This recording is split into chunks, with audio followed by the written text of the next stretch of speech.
All right, so in the last video, what we were looking at was Theorem, let me take you there in the book, Theorem 2.3.1, right?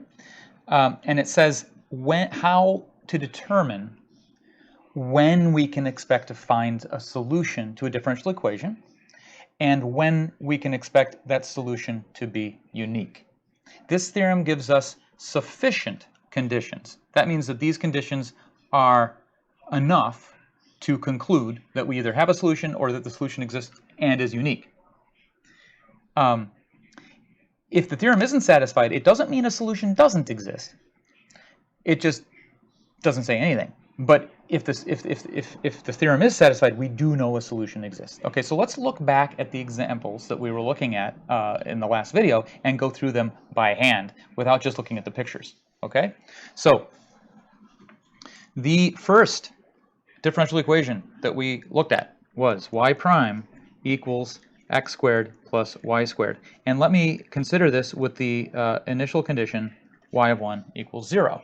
And I'm just wondering, what does the theorem say about this? Okay, well, let's go look back at that theorem. It says, well, if f is continuous on an open rectangle containing the initial value point, x naught, y naught, then we know we have a solution. And moreover, if the y derivative of f is continuous, then we have a unique solution. So let's check those things. Okay, so here's our differential equation, and here's my function f of x y, right? So we need to check to see if this thing is continuous on a rectangle containing this point. The point is x comma y. All right. Well, this is, what kind of function is this? It's a polynomial in x and y. Polynomials are continuous everywhere. So yeah, it's definitely continuous in any rectangle containing the point 1 comma 0. Okay, so f is continuous on any rectangle. We just need some rectangle, but this is actually continuous on any rectangle containing the point 1 comma 0. Okay, that's good enough for part A of the theorem. Let's see if we can get part B. We need to check that fy is continuous on that rectangle. Okay, well, what's the y derivative of this function? Right? Well, the y derivative, if I take d by dy of f of xy, what do I get? I get just the y derivative, I just get 2y. Another polynomial. In fact, it's a linear function in y. So that's definitely continuous. So that's also continuous. So the theorem tells us that the solution is unique. All right, so let's write that down. So moreover, the derivative, the y derivative, I use a different notation here and here, they mean the same thing, right? Is this, which is continuous on any rectangle.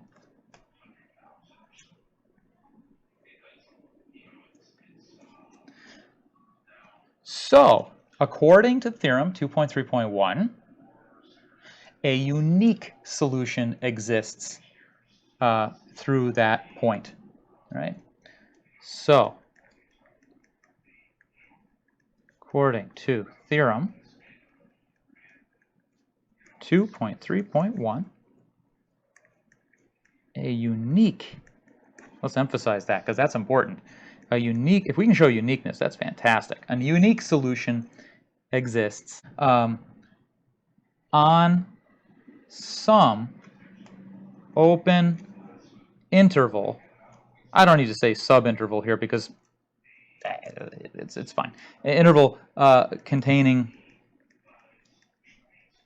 x naught. X naught was the value of x we were plugging in for the initial condition.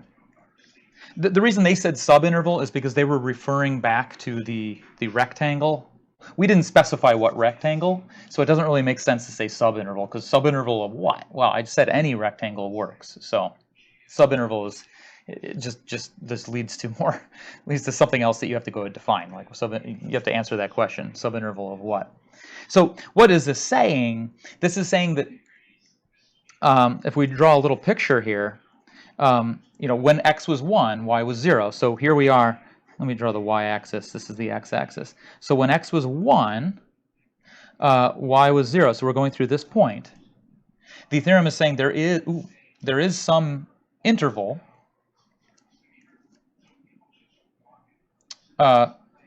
where a function, a solution, is defined. Okay. It doesn't say how big this interval can be. This interval might be really, really tiny. We may only have a little bit of a solution. It's a real solution, but it may only extend very little short distance. The theorem is just saying you can go a little bit. You can go a little bit and get a solution here. Some interval over some interval, a solution exists. So this guy, y of x, is a solution. Oh, not only a, but we said it was unique. So, right? That's what the theorem is telling us. Okay. Let's go to another example. Okay, let's go down here. And next we're going to look at this guy. And we're going to look at the initial condition. Let's look at the initial condition y of 0 equals 1. Okay, so what does the theorem say? Well, let's see. We need to check to see if this function is continuous on an open rectangle containing the point 0, 1. Well, problem, it's dividing by x. When x is 0, this isn't even defined. So this can't be continuous. So it's hopeless. The theorem can't tell us anything. So that's what we write. Theorem 2.3.1 does not guarantee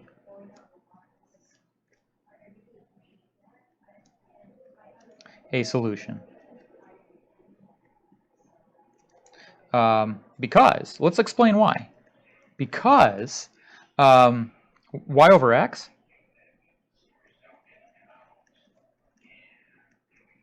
is not continuous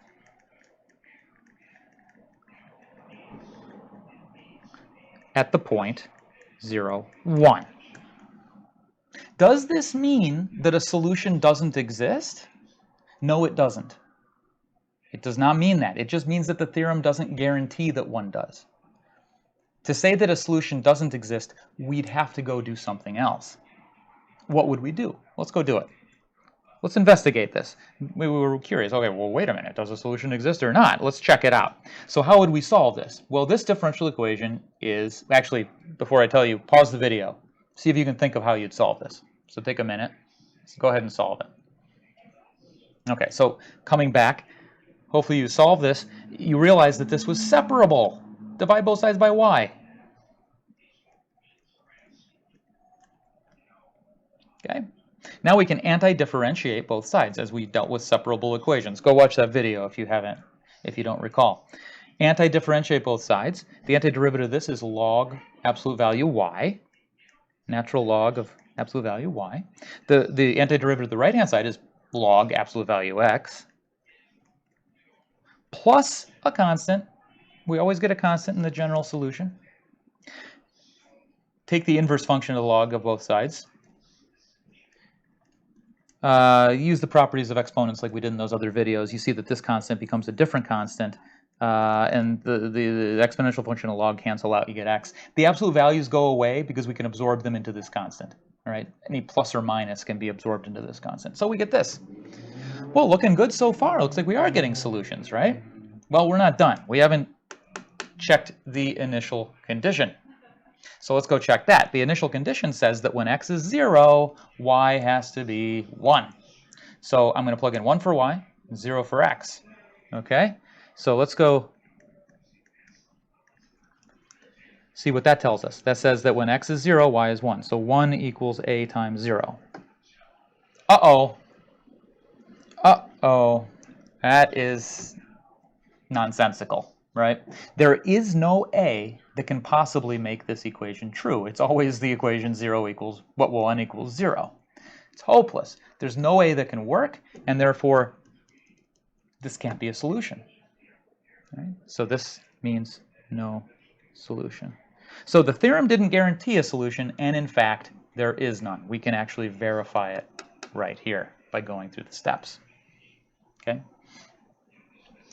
All right. Let's go look at let's look at the same differential equation, but with a different initial condition. All right?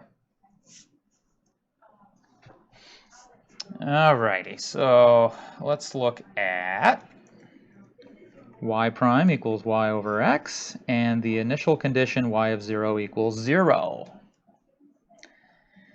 What does the theorem say? Well, we need to see if this is continuous in an open rectangle containing this. No, for the same reason as before, right? When x is 0, it is not continuous. So, okay, but what do we see when we actually go and try to solve it? So we'll solve it the same way. Look at what we did before. When we solve the differential equation, we come to y equals ax. Okay? So we know this leads to y equals ax. Now let's look at our initial condition. Our initial condition is y of 0 equals 0. When x is 0, y is 0. So plug in a 0 here and here. 0 equals a times 0. 0 equals 0. Is that a true equation? Sure is. Okay, so we didn't run into the problem that we did before, right? So the question that we're trying to answer here is, what values of a make this true? In other words, make this true. What values of a make those true?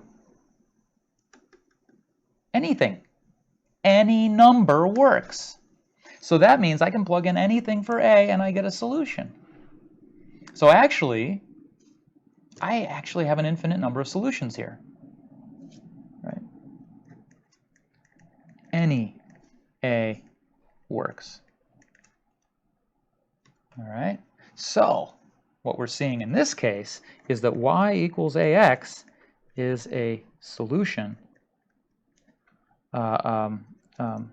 for any real number a. Infinite family of solutions here. So this is a contrast to the last case. Theorem, in both cases, the theorem does not guarantee a solution. In the first case, there was no solution. In the second case, there's a whole bunch of solutions. So this is a key example. I wanted to point this out because just because this theorem doesn't guarantee a solution doesn't mean one doesn't exist.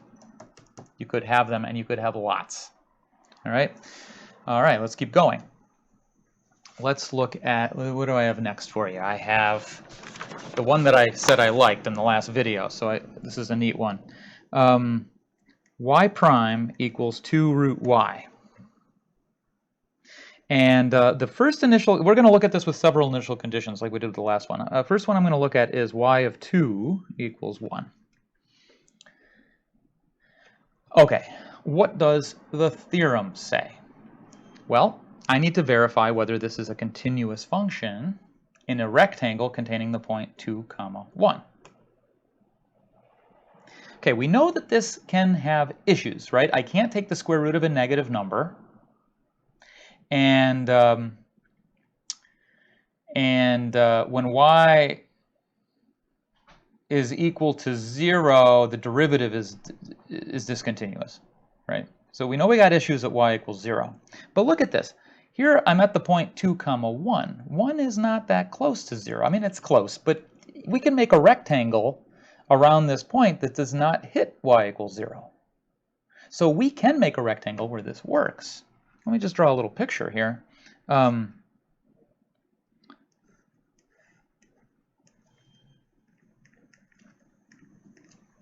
Here we are at the point 2, 1. It's easy to draw a rectangle where I don't have a problem. I just draw a rectangle like that. Right? This is a rectangle around the point 2, 1. It does not have y equal to 0 anywhere inside of it. And so this function is continuous in that rectangle. Is continuous in here. Everything's fine. Theorem 2.3.1 guarantees a solution. So let's check part B of Theorem 2.3.1. Does it guarantee a unique solution? Well, for that, we need to check the derivative of this with respect to y. All right? So let's go check that. Take the derivative. What do we get? We get, go ahead and compute that. Pause the video. Check it on your own. All right, come back. We get 1 over the square root of y. Okay, now this has problems if y is 0, right? But again, that's what we were worried about before, right? When y was negative, now we're worried about when y is 0, but that's still not happening. So we're still good. We're still good here. So not only is 2 root y continuous in there, but, and that's f of xy, but we know that the y derivative is continuous in here, right?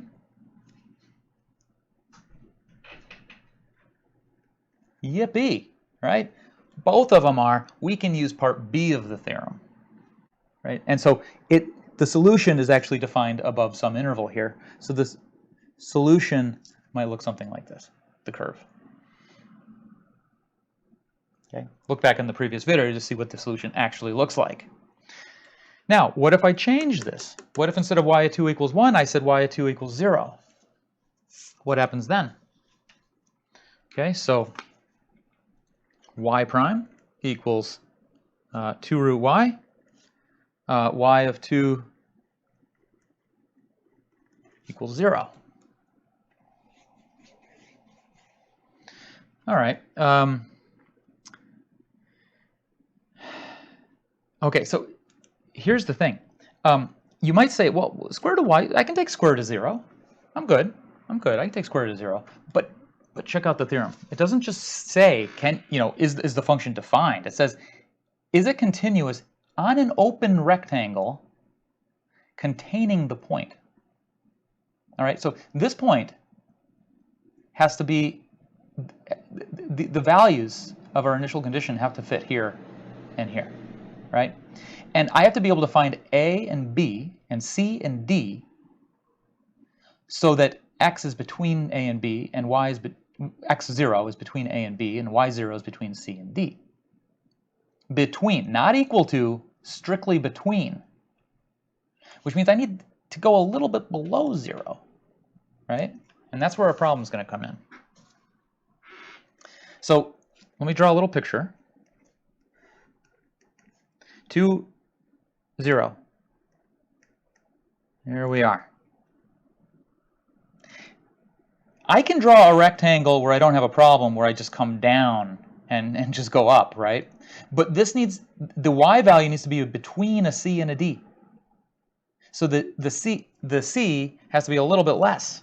So my rectangle necessarily, by the way the theorem was formulated, has to dip below the x-axis. Okay, so if it dips below the x-axis, that means I'm including, down here, I'm including y's that are negative. Is this continuous when y is negative? No, it's not even defined. So here's my problem. F of xy is not defined. It's not even defined. How can it be continuous? It's not even defined down here. Hey man, I'm not defined down here. How can I be continuous? Right? So the theorem doesn't say anything. It doesn't tell us squat. Right? So theorem 2.3.1 does not guarantee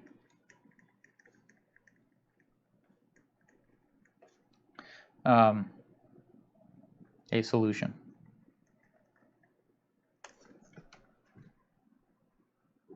Okay. Now let's see what's actually happening. Let's go solve this differential equation and find out what's going on. All right. Okay, so differential equation is this guy. And let's, I'm not going to write down the initial conditions. We'll get to those later. Let's solve it first. Let's just get the general solution, then we'll use those initial conditions to find that constant. All right? I'll lower my chair a little bit. I'm peeking out over the top of the screen. So, okay, I can solve this. This is separable. I can get all the y's on the left. All right? So divide everything by 2 root y. All right? So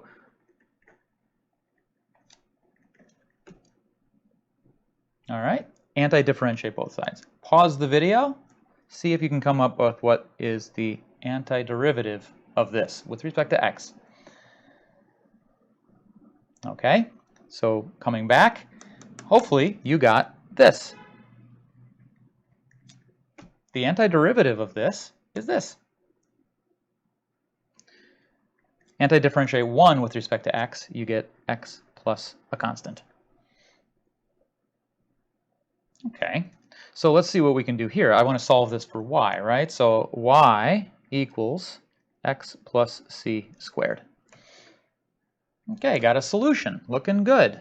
Looking good.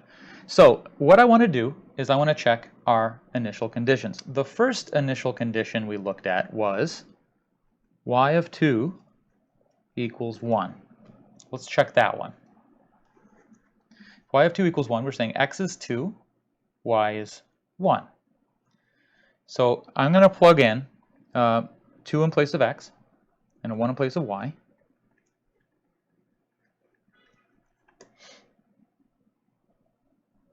And, oh, this is cool. I'm actually seeing 2 values for c, right? Do you see the 2 different values of c that I could use here? Yeah, -1 works. Right? What's another one?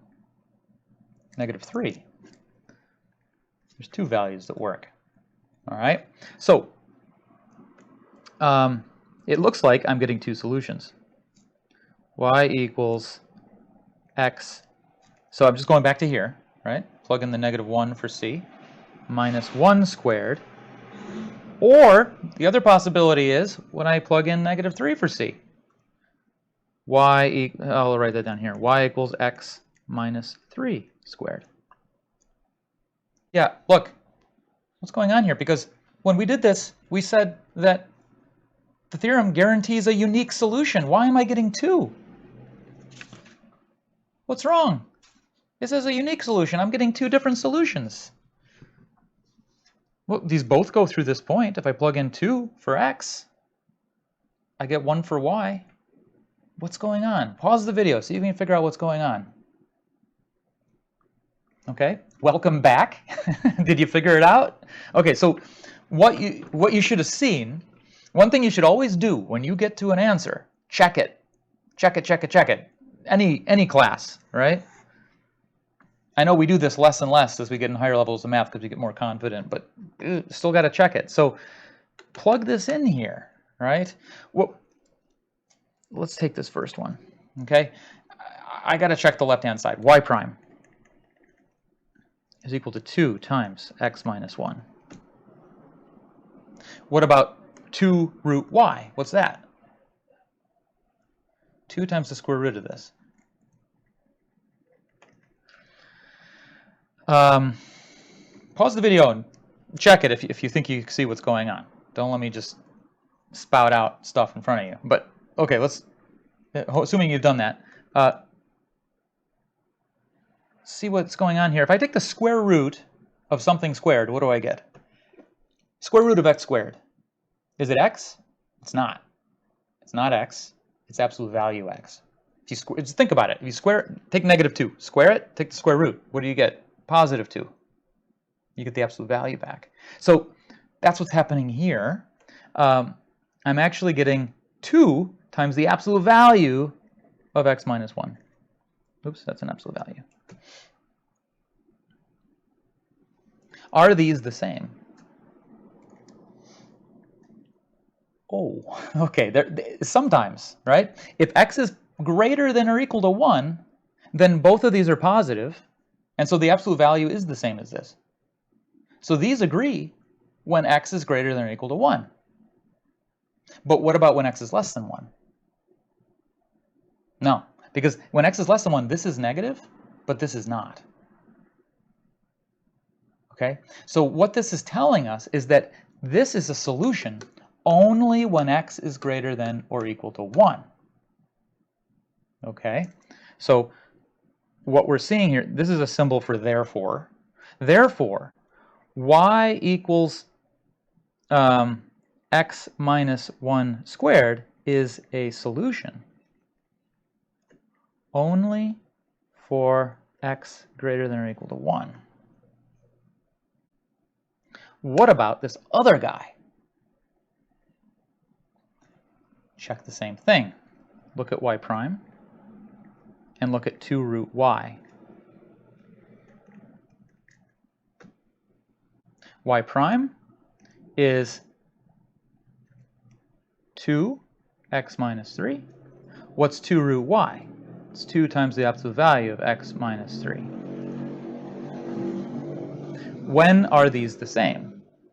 Only when x is greater than or equal to 3. Okay? Okay. Not only this, but there's more to this story. All right? Remember in one of the first videos, we talked about a special kind of solution called a trivial solution.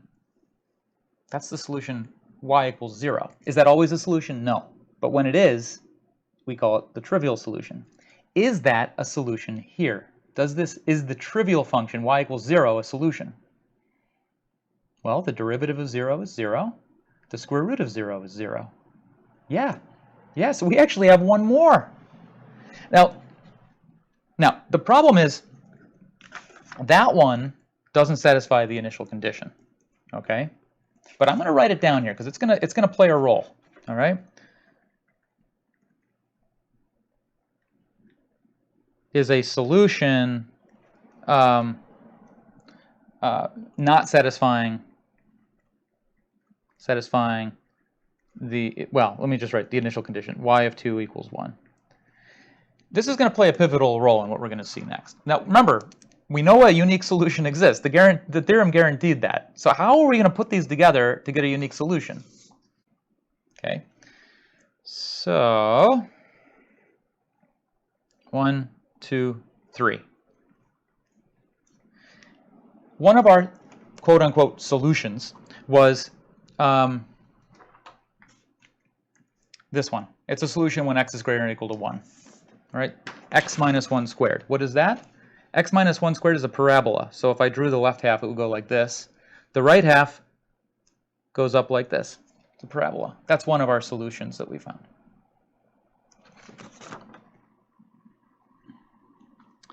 The other one was x is this one when x is greater than or equal to 3. Right? Let me complete this parabola here. I can draw both sides. All right. Now it's only a solution for the right-hand side. All right. So let me draw that in bold. All right. Now, so this is y equals x minus 1 squared. Now, what about the y equals x minus 3 squared? Well, that's the parabola that goes through this point.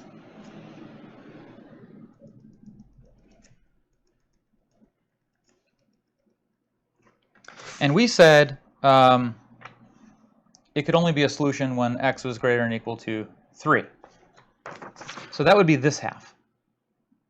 Okay. And then we had our, so let me label that. Y equals x minus 3 squared. And then we had our other solution, y equals 0.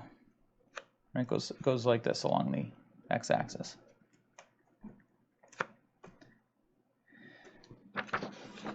Okay. So I can see one solution right here. You go along y equals 0. Well, actually, one solution is just keep going along y equals 0. That's a solution. All the way across. Except it doesn't go through the initial condition. The initial condition says it needs to go through the point 2, 1.